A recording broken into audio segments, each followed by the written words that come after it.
morning mga kayong beats natin. So dito tayo ngayon sa Timog, dito sa may Weston, lapit sa may Highway 407 West.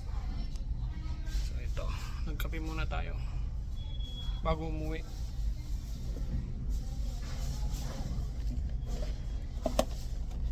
Maganda ang oras, maganda ang panahon. Time check tayo mga kayong beats natin dyan. 7:28 na ng umaga dito, Biyernes. Maganda ang panahon. Subukan natin ulit na maglakad magmula dito hanggang Steels, Avenue West. Siguro mga 30 minutes ulit yan na paglalakad. So samahan nyo muna ako guys, lalakarin natin mula dito hanggang doon. Pauwi tayo. Pagdating natin ng Steels, pasakay tayo ng bus, pwedeng 165 puntang Yorkville Station or 960 Steels Express hanggang Finch Subway Station sa may Yonge Street. So tapos pa lang tayo mag-almusal, bumili rin tayo ng sausage egg scrambled na box.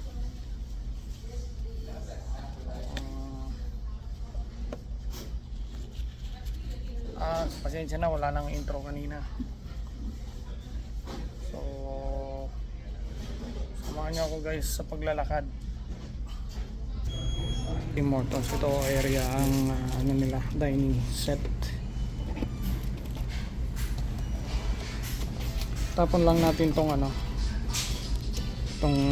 basura natin. Tapon natin dito.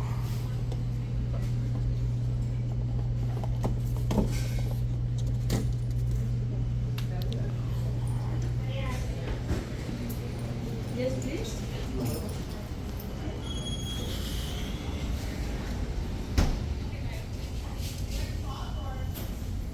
So update ko pala kayo guys, itong area na to ay dito sa Woodbridge,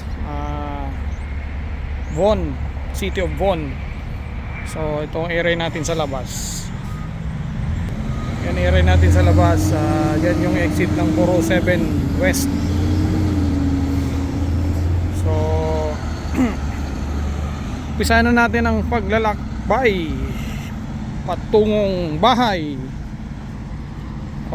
Magandang oras, medyo malamig-lamig ang hangin. Dito na tayo, lapit tayo dito sa may tulay. Bale, dalawang tulay ang ating madadaanan. Una itong may sa 407, Highway 407 puntang East and West. Yung isa naman ay yung tulay ng para sa relays sa tren, mga cargo train ata yun. So dito na tayo, malapit sa tulay dito sa 407. Pasalubong tayo sa mga sasakyan para mas pakita natin na ang sasakyan kasi doon sa kabila medyo delikado. So ito siya guys, ang Highway 407. Dito rin yung exit ng 400 North and South. So maaraw, magandang araw, medyo malamig-lamig ang hangin. Maya-maya tanghali for sure napakainit ito. Then yung humid. So salubong tayo dito sa along Weston Road. North side to, north side. Kasi paglagpas mo ng Steels eh, ibang city na. Yung boundary nung Vaughan and City of Toronto. So ayan siya.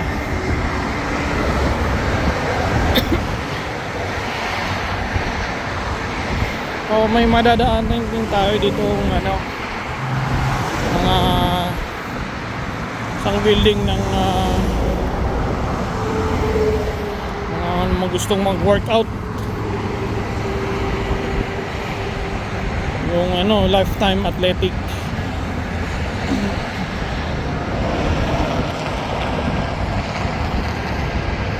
Ito yung exit ng Highway 400 North and South. Yan. Excuse me. So, tuloy-tuloy pa rin tayo sa paglalakad natin.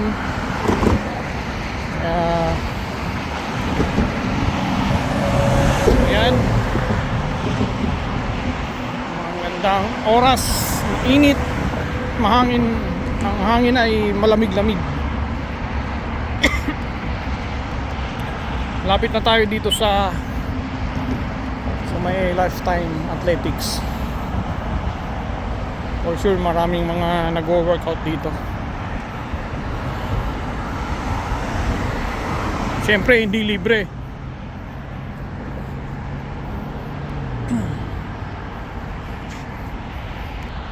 Yan, may mga nakakasalubong rin tayo dito, yung mga papasok sa trabaho, yung mga uuwi.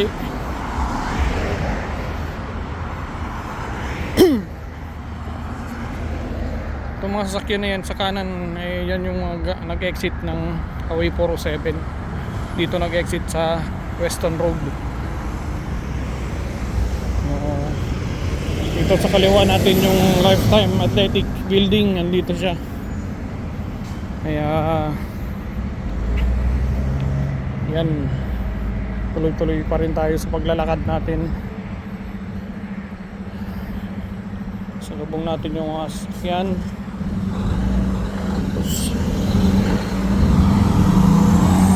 So yan siya guys, yan ang building ng Lifetime Athletics. Yan ang building ng Lifetime Athletics.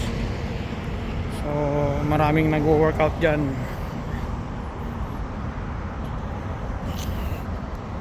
Nakita natin daming nakaparada, maraming or nakapark, maraming nagwo-workout dyan.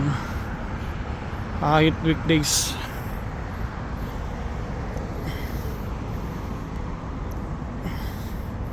May madadaan na rin tayo ng mga magtitinda ng sasakyan, mga sports car.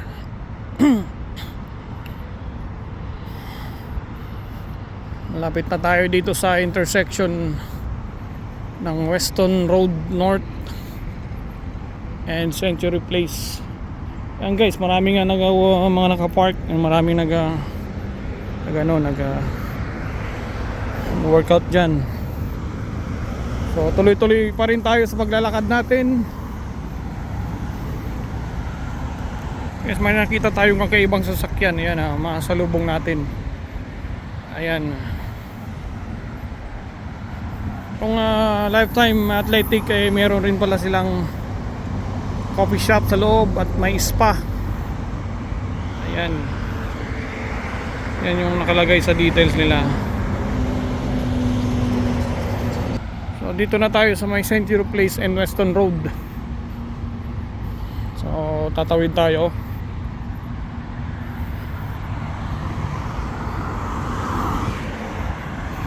Guys, hintayin natin mag-signal yung yung walk sign. So ayan na. Dito na tayo sa pedestrian.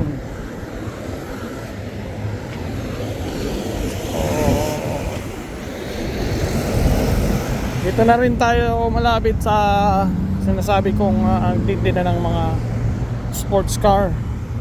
O yung iba ay luxury car. So pangalan ng building nila ay Daytona.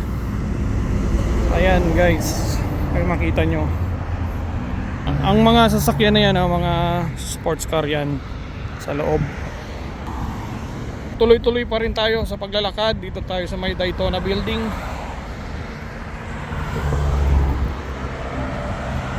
So ang susunod natin madadaanan na yung isang tulay.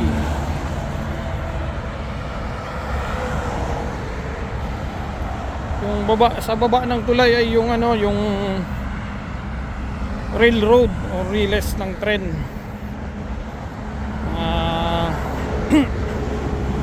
Cargo train.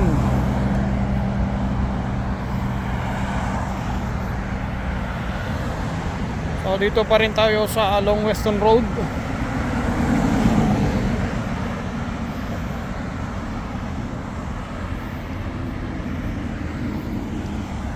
Paglalakad galing sa trabaho pauwi. So kahit winter nilalakad pa rin natin to. So medyo magigpit tayo ng sinturon slow down sa trabaho habang maganda ang panahon. Ito kaya lakad-lakad muna tayo. Sakripisyo lang muna para sa pamilya. Malapit na tayo dito sa tulay ng sa may riles.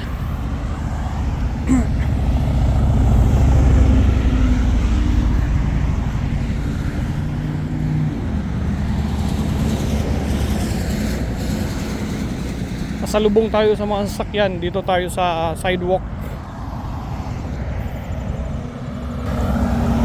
Mas maganda yung pasalubong para makita mo. So for just in case na may hindi naman sana na may aksidente, at least makakaiwas tayo sa aksidente or hindi tayo mabangga kaysa dun sa kabila na punta ka dun lalakad, hindi mo makikita yung sasakyan kasi nasa likuran mo. Kaya minabuti natin dito tayo maglakad sa kaliwang banda. So dito na tayo guys sa tulay. Dito na tayo sa may ilalim niya i-riles. Ito papuntang east side, naman papuntang west side. Okay, tignan natin ito yung riles.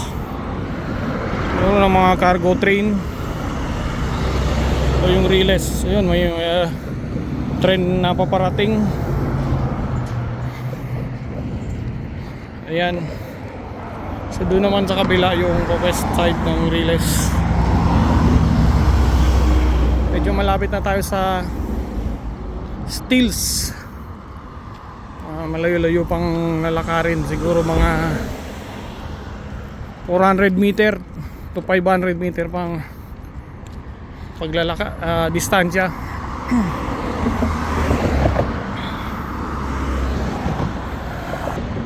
Tuloy-tuloy lang tayo mga kayong beats.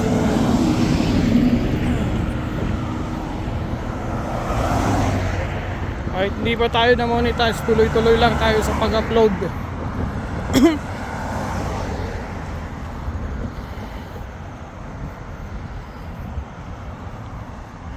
Kahit winter, nilalakad natin to. Kadalasan na magpapasok ng weekend, madaling araw, mga alas 12 ng gabi, alis ako sa amin ng mga alas 10. Narinig ako dito mga alas 12 ng gabi, maglalakad ng mga 30 minuto uli punta dun sa trabaho. Yan ang sakripisyo na ginagawa natin mga kayong beats. Malapit dito yung dating trabaho ko dyan. Pero nag-quit na ako kasi di na kaya ng katawan natin. So minabuti kong isa-isa na lang muna. So dito na tayo guys, dito tayo sa area na to, dito sa way na to.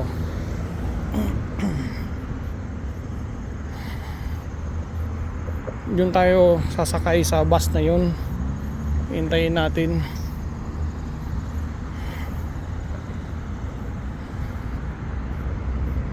Or pwede rin dun sa bus 960 or 60. Tapos bababa tayo ng Pioneer Village Station.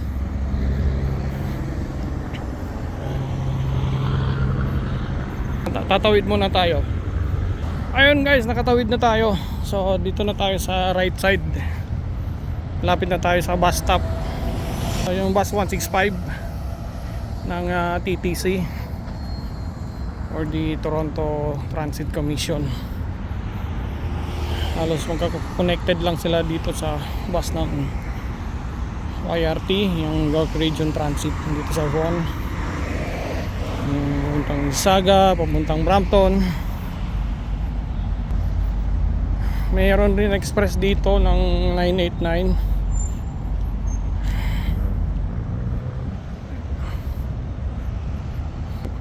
Papuntang Weston Station na to or Kill Station.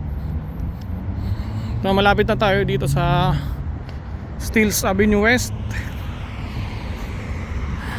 So siguro doon tayo sasakay sa kabila sa bus 960 dun sa tapat ng Starbucks.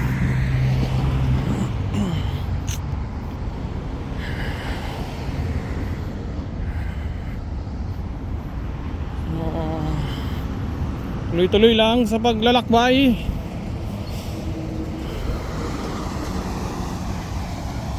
Dito na tayo sa intersection ng Steeles West and Old Weston Road. Ito Old Weston Road. Kanina dun yung main Weston Road.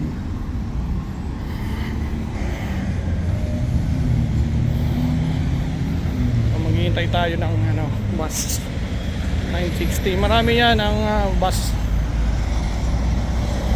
Lalo na ngayon, halos pasukan ng mga nagtatrabaho. Bago ka tumawid guys, ipipress natin to para yan, umilaw siya para mag-countdown yung stop.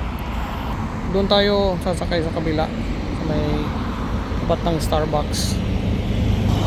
Dito na tayo sa intersection ng Old Weston Road and Steeles Avenue West Road. Ayun guys, dito na tayo sa tapat ng Starbucks. So maghihintay tayo ng bus na dumating. Dito yung bus stop.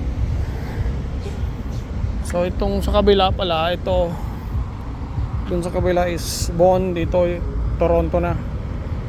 So ano pala to, Signet Drive. Itong stop dito yan, Signet Drive. Papunta dyan, Signet Drive. Exit dyan naman papuntang Shepherd Avenue West. So dito tayo sa harapan ng Starbucks.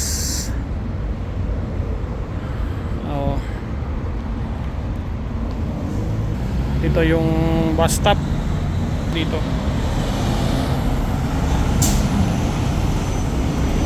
Hintay lang tayo ng mga ilang minuto. Hindi naman yan magtatagal for sure. Maraming bus dito eh.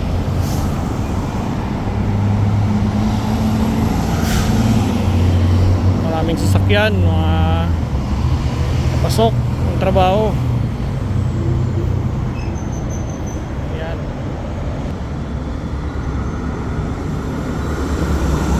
Bus, pero YRT to.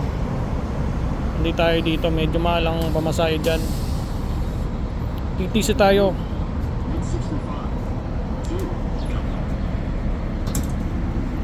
Bus TTC ang sasakyan natin. Hindi naman tayo nagmamadali.